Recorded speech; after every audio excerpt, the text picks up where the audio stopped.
Hi, everybody, and welcome to LinkedIn or Twitter or YouTube, Facebook. I've got Lenwood Ross with me, and we're going to talk about how collaborative learning can enhance your social selling experience.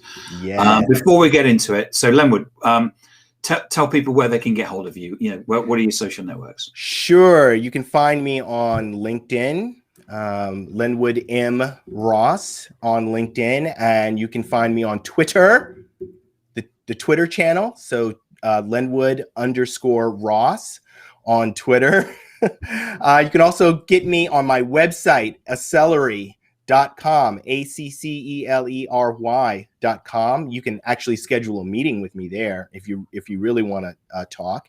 Yeah. And you can also send me an email, lross@accelery.com. So that's and shout out to Sarah and Mike, who's tuning in as well. Thank you. Hi, Sarah. So Lenwood, yes, sir. Has the buying process changed? Has anything really changed, or should we still be sending letters to people? And what if it has changed? What's changed about it?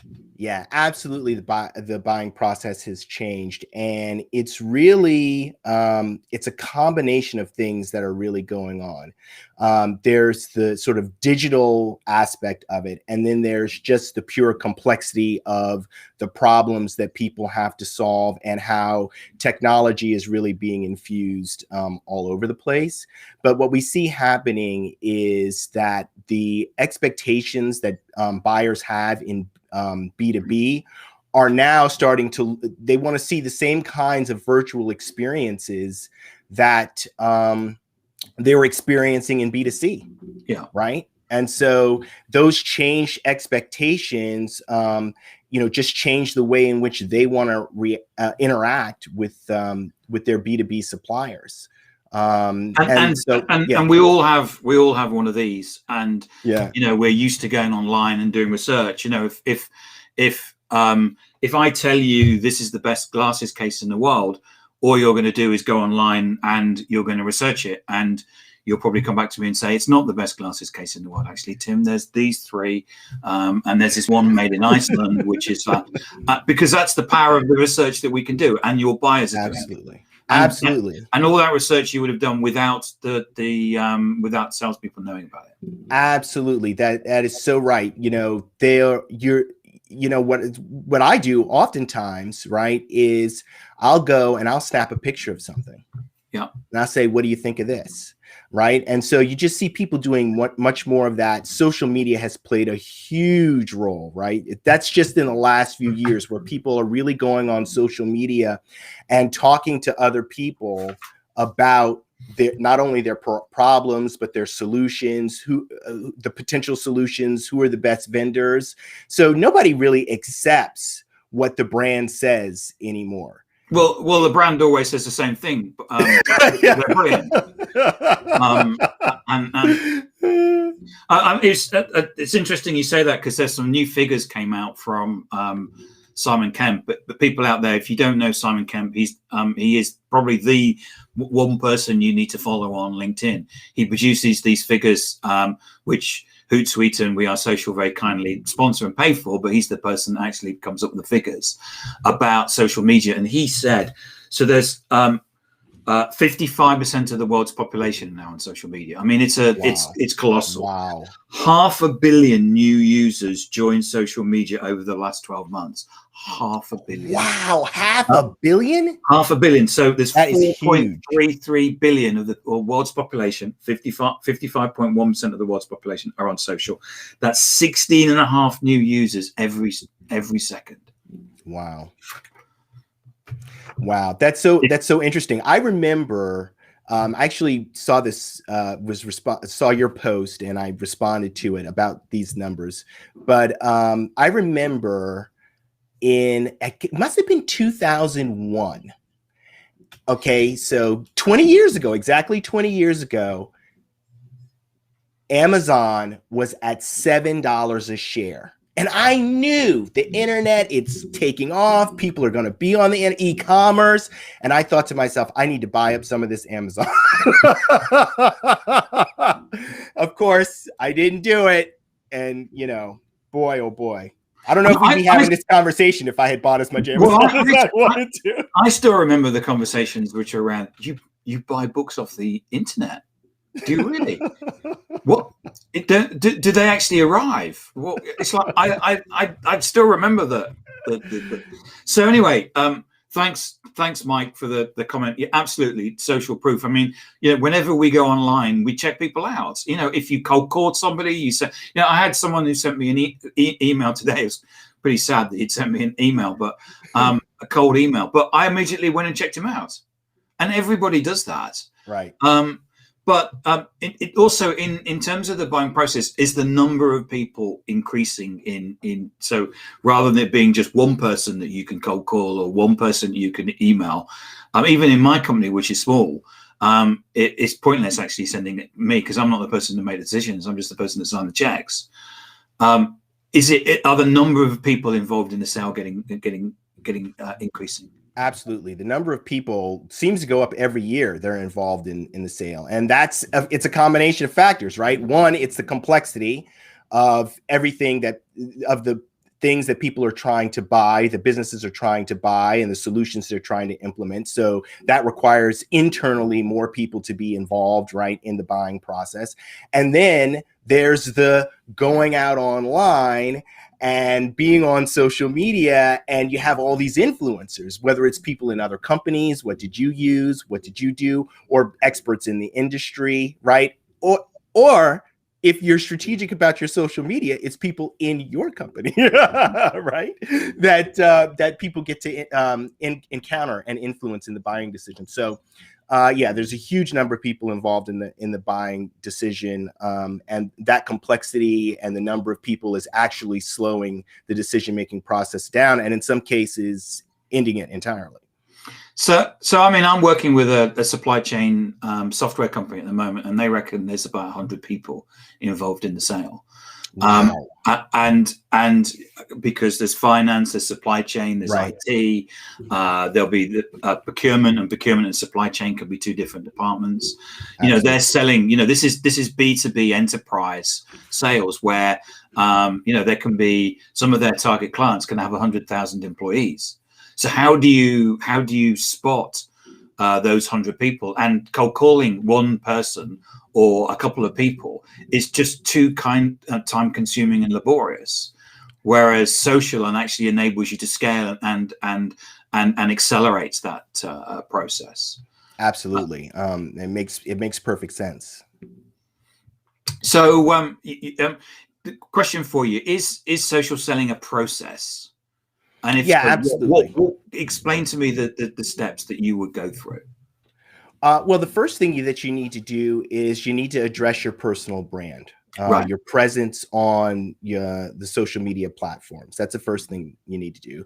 Then you need to think about developing your network. And by developing your network, we're not talking about going and connecting with as many people as you possibly can, because even though a large network is better, that is not necessarily going towards building a network that's going to benefit you and benefit the other people who are in the network, right? So we want to have some curation in terms of developing our network.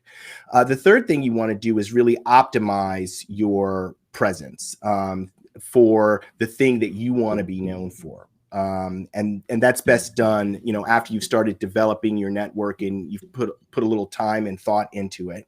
And then the fourth thing that you want to do is really start to engage and build community in your network. And that is so important, where you're really turning the people in your network, the people who are closest to you, into advocates, into people who recommend you, and push your message out, which is hopefully, the fifth thing that you want to do is curate and develop your own content. And that content is really to affect some change in the market. May you see something in the market and you see a change, some place the market needs to go, and through that community, through that engagement, through the impression that you've created, you push that message out through social media. So let me wind that back in terms of your when you say your online presence. Yeah.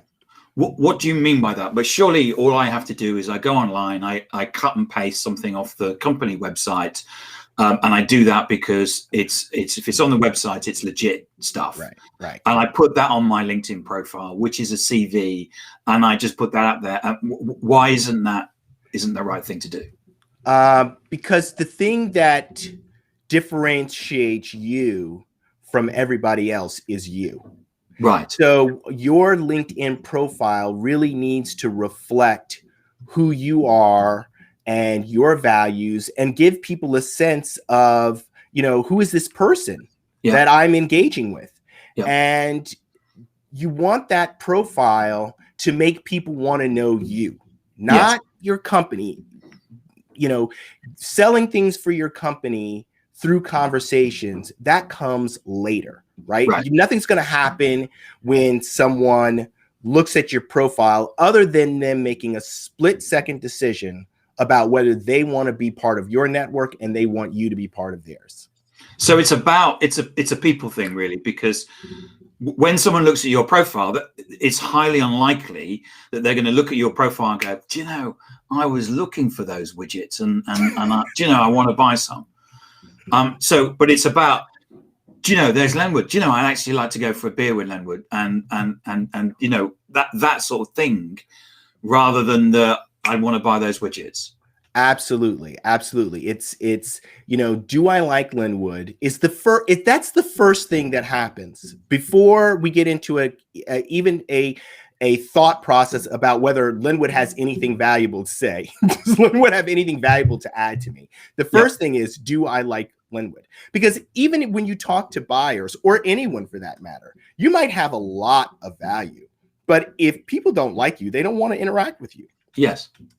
That's it. We see that happen all the time in companies. Well, that qualifies it out, doesn't it? In terms of that, if you don't like someone, you're not going to unlikely to buy from them. No. And the market's so huge. There's so many options, so many choices, right, for people in terms of the solutions and the companies and the people that they can work with. Why aggravate yourself by having to deal with someone who, is going to behave poorly? Or behaves poorly. So we know that there's an issue, and so if as a business that we're going to actually do something about it and resolve that, there's a couple of ways of doing it. One is that we could actually get some consultants in, and they would do face-to-face training. Probably something similar to this. Or what we could do is that we could go down a digital path and actually do online training. So tell me, so I've done digital training, and I'll be honest, most of it's rubbish. It's a number of videos, and you watch them, and then you go, well, yeah, this is kind of interesting, but I'm going to go back to doing my day job. So what's the difference with collaborative learning, and why is collaborative learning different? Well, I think the most important thing about collaborative learning is the peer-to-peer engagement. It's working with people together in the platform that really makes it valuable. So we know that the knowledge retention rates, the engagement is higher because of that. But in context of social selling, it's even more important, because the social selling is really a change of behavior, and it's a big change. People need to get comfortable interacting with other people in a virtual environment. And so we use the collaborative learning as a place to get that started. We mirror the social interaction that you're going to need to that's going to need to occur out on social media in the training. but it's with your colleagues. It's all people who are on your team. And so you're getting real feedback. You're doing exercises, because in addition to being collaborative, it's also applied. So we have you do the things that you need to do and experiment. Something else that you need to get comfortable with in the digital age: experiment in the platform with your headline, with your profile summary, all these things. Get feedback from your peers, tweak it, build up your confidence before you go out on and put it on social media. So that's really the power of collaborative learning in a social for social media. And not only that, it accelerates it, because you can really do that at scale. You can do hundreds of people, you can do thousands of people. So Peggy Budd, who's just put a comment, it's about communication, which I think is true. She's just up the road from you, actually. So she's in New York rather than New Jersey. But but yeah, thanks for that, Peggy. And she also says that video training is rubbish. Yeah. I think that the great thing about collaborative learning is the fact that you're getting all the people together, and you're in effect collaborating with each other. So the great example is the summary title on LinkedIn, which is where in the classroom, what you do is you get people to go away, they think about it, and then what you say is, okay, everybody, give me, does anyone want to go first and share your summary title? But you're able to actually do that in a digital environment, and it's Absolutely. So powerful. It's so powerful. It's so powerful to get that classroom-like simulation in the environment where you really can get into that exchange about what's going on and what you're doing. And people are learning not just from the trainers and learning from the material, but they're learning from each other. And that's where it really starts to stick. Yeah. I'm sorry, I don't know who the LinkedIn user is. Maybe they're not in my network, but they say this is interesting. So it's good. Awesome. So if we take collaborative learning a little bit further, and there's some terms that are used in collaborative learning around iteration, practicing, feedback. Give me some examples about what you're doing within your collaborative learning platform around social selling in those areas. Well, one of the things that we do actually is one of the things it's most popular. It's testing the headline, because a lot of this is the summary headline in LinkedIn. This is the summary headline on LinkedIn, and a lot of people are challenged by creating a headline that really stands out. They want to put their title in there, or things that they do. And really, like, for example, if you put something like business strategists in your headline, I don't know, might be 2 million people come up when people search on LinkedIn for that. Probably, yes. Yeah. So what we do in the platform is we give people a survey. Okay. And we show some different headlines, and they get to choose where they think, how engaging they think that headline is. And what's great about this is it's not just me saying, okay, you got to have a really, witty or something in your headline to catch people's attention and stand out. What they see is all of their colleagues commenting on or saying which is the more interesting headline. And one of the things that we can do is we can pull in some headlines from people in your organization that are already out there, right? And see, hide the name and see how people respond to it, right? And so then you really get a sense, right, from here again, it's the peer feedback. So before you go out, and then another step actually before you go out on LinkedIn is to put your headline out there, the one that you want to test, right? For before you go out on LinkedIn, and get your peers, right, to comment on your headline. So you've got this safe environment. Absolutely. Where everybody works for the same company, so you understand the same culture, the rules and purpose, and you're able to basically test that out before you go online. I mean, that must be really powerful. It's extremely powerful, and it's so important. It's important for learning, and it's important for building confidence. Got to build people's confidence so that they can go out there and engage not only with their colleagues on social media, but with other people. I think on LinkedIn, engagement is up, but still most people just look. They don't comment. They might have a like here or there, but they're not really actively using social media yet to do the things that we're talking about. So, I mean, as Peggy says, the best way to learn is to be engaged.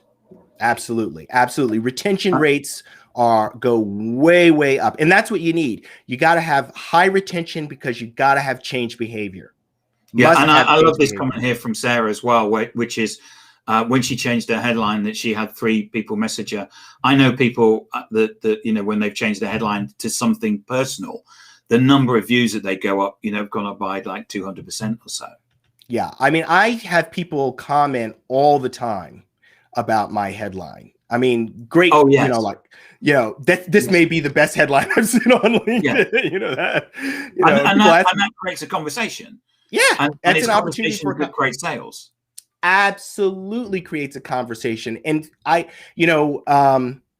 recently, I mean, when you have a good headline that leads to a good summary, you can have amazing things happen on social media. I, not too long ago, was able to connect with the very top of a major Fortune 500 company. He's the president of their digital transformation group. This is $1 trillion company. And he connected with me in 5 minutes and offered to help me with what I'm working on. There is no way at all I would have ever gotten access to that person without social media. And so it seems crazy to me when I still see statistics that say that for sellers, the #1 issue for them is still access, because on social media, you can access almost anyone. Yeah. Almost anyone. Yeah. So one of the things that, so you've built a digital online training platform for social selling. Absolutely.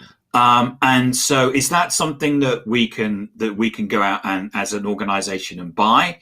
Is it something, because a lot of big organizations, when you tell it to them, will say, yeah, that's kind of interesting, but I'd like this or this or this in it. So is it fixed? Can you, so is it customized? So give me a view about all of that.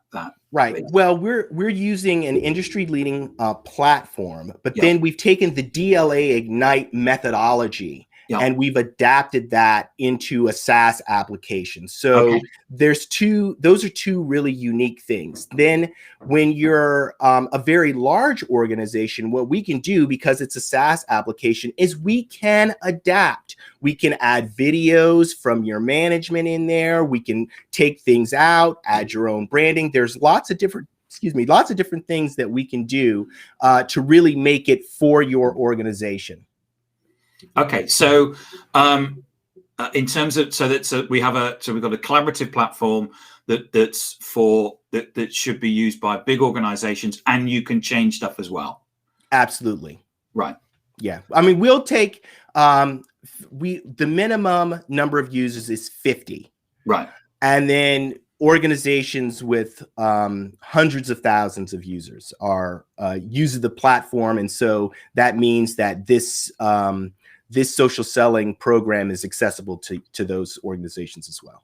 Okay, so this is for larger organizations. Yeah. And as you say, what you're able to do is actually bespoke it. So if you want to have a kickoff video from the sales VP or the CEO, that can all be added. So it's basically like skin that you can then change for the different people. Oh, absolutely. That's where I see it going, Tim. I really see transformation as becoming an experience. Yep. Something that is a combination of live events, outstanding speakers, and that occurs over an extended period of time. This program is 12 weeks, and that's how you're going to get your organization to really be able to change. So if you're an ambitious organization and you want to have some people in Europe and some people in the US live, have the rest of your global team on the platform, bring in, Tony Robbins and have him speak as part of the transformation experience, that's all possible. Right. You got to pay for Tony, though. Yeah. Hi, Mohammed, as well. Just saying, Mohammed just joined and said hi. Yeah. So, okay. So, I mean, in terms of what I wanted to cover, that's what I wanted to cover today. I think it was a quick snapshot in terms of social selling. Remind people where they can get hold of you. You can find me on LinkedIn. So Lenwood M. Ross on LinkedIn. You can find me on Twitter, Lenwood_Ross on Twitter. You can find our website, Acceleree.com, ACCELERY.com. Set up a meeting with me there. And you can also just send me an email. Although I get hundreds of emails every day, lross@Acceleree.com. Lenwood, thank you so much for coming on today and sharing that. My pleasure. My first talk in Restream. So it was. I was really interested. Thank you so much for being the first person to try it out and see how it goes. It's really this is an amazing platform, Restream. It's really awesome. We got the questions coming in, and it's been really great. And how you were able to send them across and thanks to Sarah, Mike, Peggy, and Mohammed, and the person from France who I just said LinkedIn user. So I'm sorry I don't know who your name is, but it's interesting the fact that it's done that. Maybe it's not somebody in my network. Yeah. Which, if that means that this is reached out through LinkedIn Live, that's a fantastic way of getting your influence out into the network. Yeah, I really like this Restream. I think I'm gonna have to think of some ways to use this. I really like it. I like the live format. I like the questions coming in. It's really great. Cool. Thanks, everybody. Thanks so much. And thanks for all your comments and that. And we'll see you soon. So much fun. Yeah. Thanks. Hey, Gary. Oh, Gary said hi as well. Thanks, Gary. Thanks, Mike, for the, it didn't seem to come through, but thanks for that. So thanks, everybody, and we'll see you soon.